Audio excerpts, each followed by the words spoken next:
اس سے پہلے سورہ بقرہ کی مختلف آیات کا خلاصہ پیش کیا گیا۔ ابھی اپنے سامنے جو آیت کریمہ ہے، اس آیت کریمہ کے نزول کے تعلق سے دو قول پائے جاتے ہیں۔ پہلا قول یہ کہ بیت المقدس کو جب نصرانیوں نے ویران کروایا تھا اس کا ذکر موجود ہے۔ معاملہ یہ کہ یہود و نصارہ میں ہمیشہ ٹھنا ٹھنی رہی، چنانچہ یہودی ہمیشہ نصرانیوں کو چھوٹا دکھانے کی کوشش کرتے اور ان کی مخالفت کرتے، اور نصرانی ہمیشہ جو یہودیوں کو نیچا دکھانے اور ان کو جو ہے اپنے ذلیل کرنے کی کوشش کرتے۔ ہوا یہ تھا کہ نصرانیوں نے جو ہے ایک وقت آیا کہ جب یہودیوں کے اوپر حملہ کیا تو اسی زمانے میں بیت المقدس کو ویران کیا، اور ویران کرنے کے بعد وہاں پر عبادت کرنے والوں کو بہت مارا اور اس طریقے سے اس کو خالی کرا دیا۔ وہاں پہ ذکر پر پابندی لگا دی، اللہ کو یاد کرنے پر پابندی لگائی، خنزیر کو وہاں پر ذبح کیا گیا، وہاں پر بیٹھ کر بہت ساری خرافاتیں کی گئی۔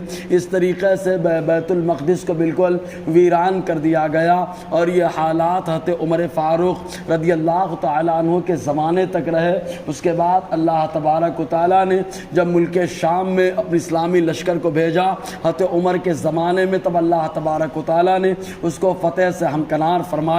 بھیجا حضرت ابو بکر نے تھا، لیکن بیت المقدس کو جو آزاد کرایا گیا پہلی بار، اور یہودیوں اور نصرانیوں کی تماشوں سے اور ان کی نجاستوں سے، ان کی خباثتوں سے بیت المقدس کو آزاد حضرت عمر رضی اللہ تعالی عنہ کے زمانے میں کرایا گیا، تو اللہ تعالیٰ نے یہودیوں اور نصرانیوں کی مذمت میں آیت نازل فرمائی کہ سب سے بڑا ظالم وہ شخص ہے جو مسجدوں کو ویران کرنے کی کوشش کرے، وہاں پر اللہ تعالیٰ کے ذکر کو روکے۔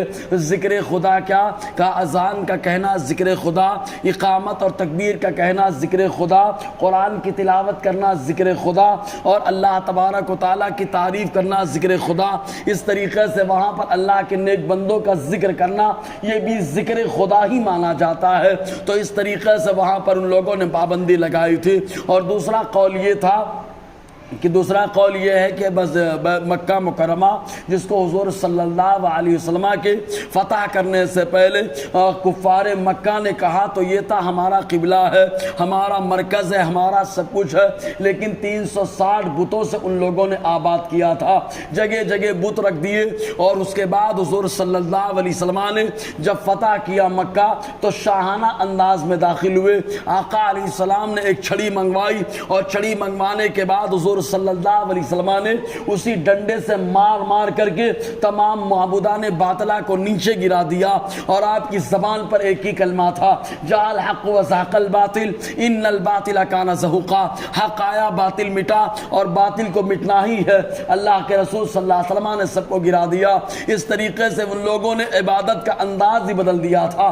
چنانچہ طواف کرنے جاتے تو بدن پر کپڑا نہ ہوتا، ان سے کہا جاتا کپڑے کیوں تم لوگ اتار دیتے ہو؟ تو مکہ کے باشندے یہ بولتے کہ وہ کپڑے جس میں ہم شب و روز گناہ کرتے ہیں، ان کپڑوں میں ہم خانہ کعبہ کا طواف کیسے کر سکتے ہیں؟ اس طریقے سے ان لوگوں نے کپڑا اتار کر کے طواف کرنا شروع کر دیا، اور ذکر کی جگہ سیٹیاں بجانا شروع کر دیا۔ یہ تمام طرح کے تماشے ان لوگوں نے رائج کر دیے۔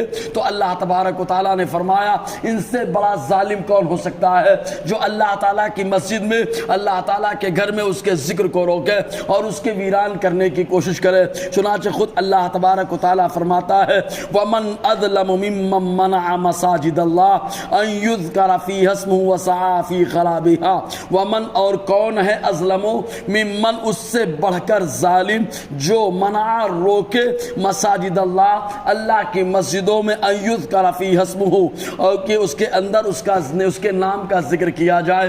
تو اللہ تعالیٰ کے نام کے ذکر کی پابندی لگانا یہ مسجد کو ویران کرنا ہے۔ وَسَعَىٰ فِي خَرَابِهَا، اور اس کی خرابی میں کوشش کرے۔ چنانچہ حضور صلی اللہ علیہ وسلم کے زمانے میں خانہ کعبہ کو مکہ فتح کر کے آزاد کرا لیا گیا۔ اس طریقے سے حضرت عمر کے زمانے میں بیت المقدس کو آزاد کرا کے اس کو بھی جو ہے ایک بار اور عصر نو عبادت کے لیے اس کو کھول دیا گیا، وہاں پر اللہ کا ذکر ہونا شروع ہو گیا۔ لیکن ایک وہ دور بھی آیا کہ مسجد نبوی پہ حملہ، مسجد خانہ کعبہ پہ حملہ ہوا۔ یہ وہ زمانہ تھا جس زمانے میں یزید ولید جو ہے حکومت کر رہا تھا۔ البدایہ والنہایہ 11ویں حصے کے اندر ابن کثیر نے مکمل لکھا کہ خانہ کعبہ پر اس نے حملہ کروایا، وہاں کے غلاف کو جلایا، وہاں پہ گھوڑے دوڑائے۔ مسجد نبوی مدینہ میں جب حملہ کیا تو مسجد نبوی کے اندر گھوڑوں کو دوڑایا اور اذان نماز پہ پابندی لگائی، چنانچہ 3 دنوں تک مسلسل آقا علیہ السلام کی مسجد میں نماز نہ ہوئی۔ یہ معاملہ اس طریقے سے اللہ تعالیٰ خود فرما رہا ہے کہ جو اذان نماز اور اقامت میں پابندی لگائے اس سے بڑھ کر کوئی ظالم نہیں ہو سکتا۔ تو قرآن نے خود فیصلہ کر دیا جو اذان نماز پہ پابندی لگاتا ہے اس سے بڑا ظالم کوئی نہیں ہو سکتا۔ انشاءاللہ اور آگے گفتگو رہے گی۔ اللہ تعالیٰ ہم سب کو فیضان قرآن، برکات قرآن سے مالا مال فرمائے۔